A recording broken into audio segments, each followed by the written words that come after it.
Right folks, hello and welcome to this week's Friday Fitness. It is me, Andy Chadwick, and I'm back with another great exercise for you to help you improve your golf and also your mobility through general life as well. Now this week I'm going to be using a resistance band.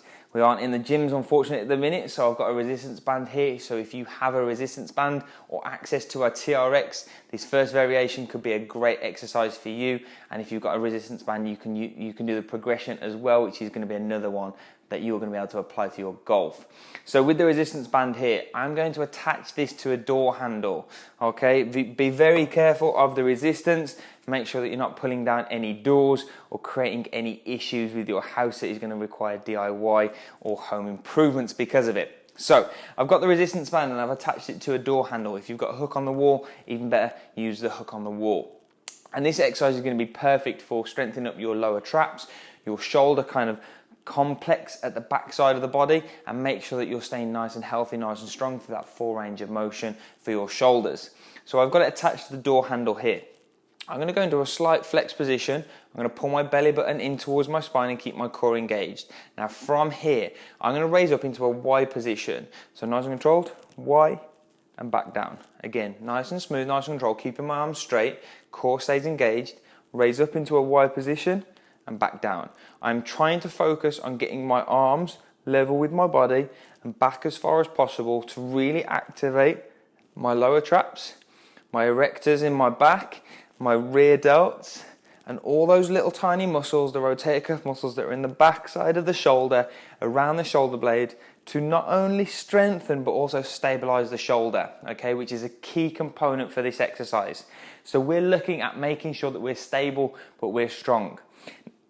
Now, excuse me, what we're looking at here is probably around 10 to 15 reps, making sure that we're squeezing the back of the shoulder is going to be perfect for the back side of the shoulder, along with your erectors in the back as well.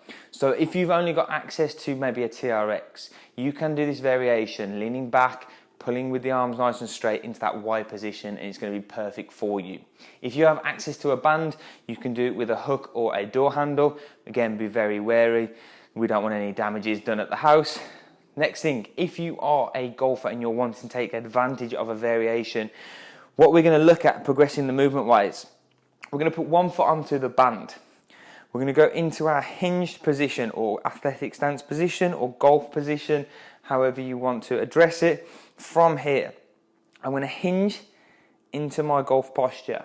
Okay, so I'm on one leg. I've got some tension in the band here.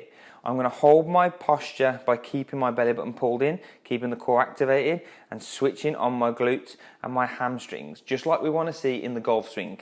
Now from here, I'm going to pull my arms up as high as I can, which is the same position that we were getting into a minute ago. Then we can return back to the start if we need to. So from here, again, onto one leg, hinge onto that hip, keep the core engaged, keep the glute firing. Tension in the band is a great start point. From here, raise up into that Y position and back down. Again, we're looking at strengthening the back side of that shoulder. We're looking at strengthening the erectors, but we're adding in the instability of balance. We're adding in the hip complex, making sure it's activating and staying strong, raising up into that Y position and back down. Again, we're probably looking at around 10 reps on each leg. We could probably start at maybe 5 to 10 reps and we can always progress it further. You could always increase the resistance of the band if you've got different bands, and you can make it a lot harder through those variables. Big thing is make sure you switch and get both legs. Again, stand on that band, hinge onto that hip, keep the core engaged and lock the glute in place. So we're holding that posture, which is key in the golf swing. Woo-wee! Holding that posture, which is key in the golf swing, as we raise on up into that Y position, strengthening the back side of the body through the shoulders, through the erectors in the spine, the lower traps, hitting the core nice and tight. We're also hitting that hip, okay? The hip complex is key in the golf swing, which is why we're incorporating it here in this movement. But the main focus is the posture through the erectors, the lower traps, and the rear delts, and all those little tiny muscles that are stabilizing in the back side of the shoulder. So that's this week's Friday Fitness. Make sure you implement it into your routine, give it a go. Post us your comments, whether it's on YouTube or Instagram, and let us know how you get on with this exercise. Again, it's a challenging one, so start maybe with the door handle and then progress it into that golf specific movement, and then let's know how you get on with that. I'll see you all next week for another Friday Fitness, and I'll be back with some more great content on Instagram, YouTube and Facebook, so make sure you're checking us out on those social platforms, and I'll speak to you all next week with another Friday Fitness. Peace out.